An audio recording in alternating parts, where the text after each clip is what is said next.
Is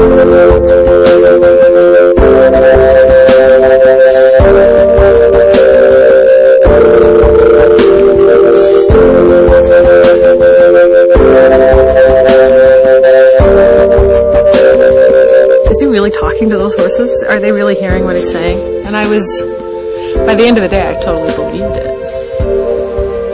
And I'd like to, like to have people see that we can, communicate with animals and with each other. If we just set the differences down and just start to accept one another as we are.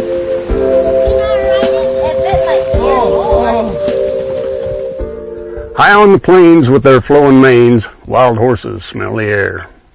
A big black stud lopes through the mud and calls a buckskin mare.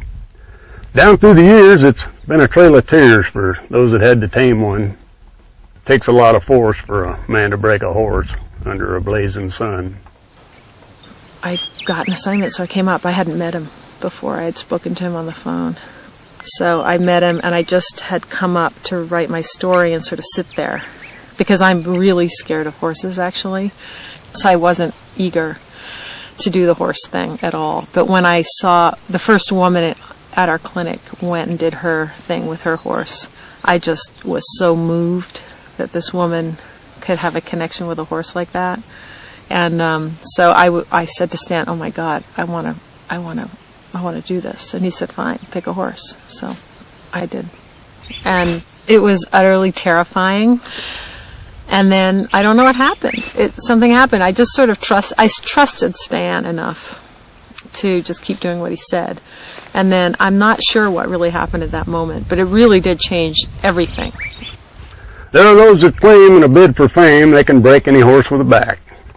Rope and throw is what they know, then cover the eyes with a sack. When the cinch is tight, let them see the light and book that cayuse out.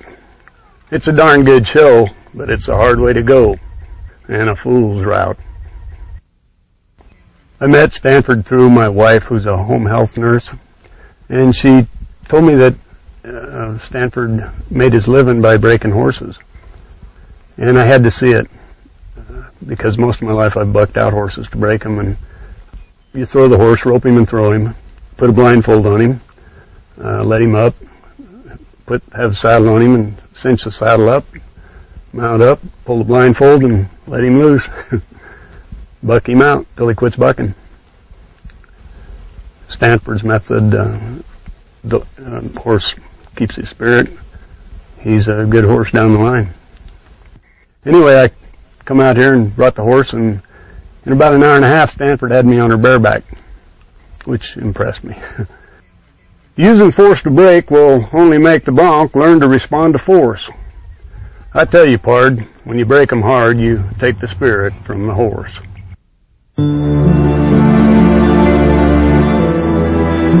Well, his young manhood was a lot different than his mature manhood. He's just been through an incredible amount of change and incredibly challenging situations that would put a lot of people kind of at the end of their rope or at the end of their life. And he's made this life that is so enlivening and helpful to so many people. Well, Stanford is a leader, and he's a great listener. In the same way that he makes horses feel comfortable and eliminates their fear, it's the same way he does with young people. He helps them eliminate their fear of expressing and disclosing their feelings and their hardships. Stanford is my father figure since day one. And my real father, passed away, shot himself, committed suicide, and I was only 8 months old. And right here with Stanford, it's a good example of social work about the strengths of our family, and we need to rely on the strengths that we have here on the reservation. I look up to my dad. Some of the stories inspire me, real cool stories. The way he, I like his fighting stories. This is funny, because that's just something like I want to be. like him. Like, a lot of people know him.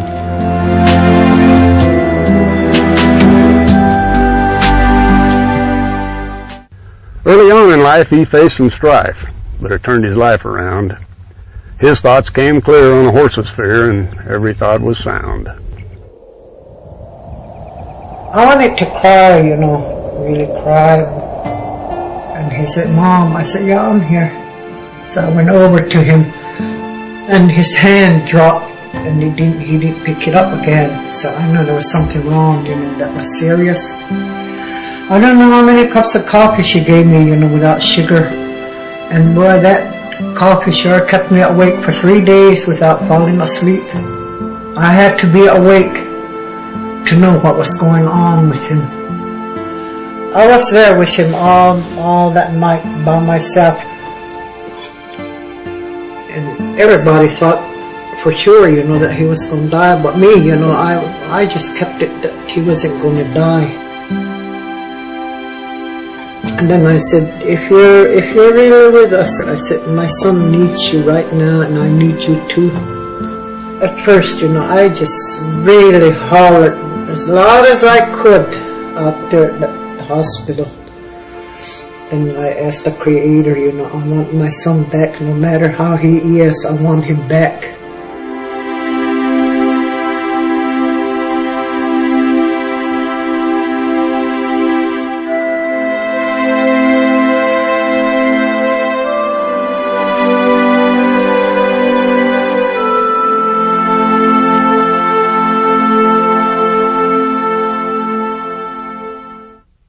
Some men just quit when they're forced to sit and watch the world go by.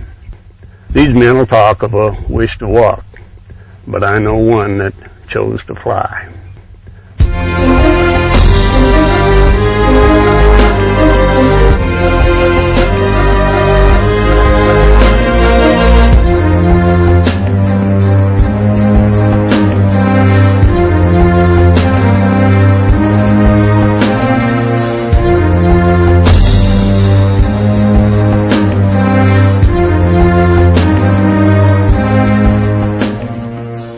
You got your legs, you're pulling your legs up too high. Yeah. Just kick right in there, right where you're at. Both sides? Yeah. Because you want to give her forward motion. No direction, just forward motion. No, don't kick any harder. Just keep the kick constant. Just keep going like that until she steps. Okay, tap her with your hand again. You can tell she's smart. She's really trying to outsmart him. And that's all these little antics that she's doing now, is she's more or less trying to teach him. But he's got a good, strong wheel at it. I mean, he don't give up or get discouraged very easy. It worked for her yesterday to get her way. But today, when we didn't pay attention to it and kept on doing it, she accepted it. You're doing good like that. But actually, it would be good to get her to stand there still until you're set up. Now, see, she's looking for another way to get you off. I don't think she could have bucked you off.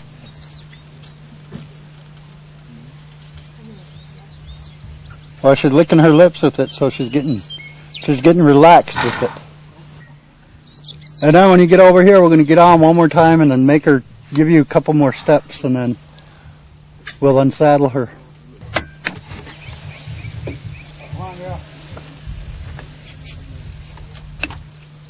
Okay, go ahead and get off.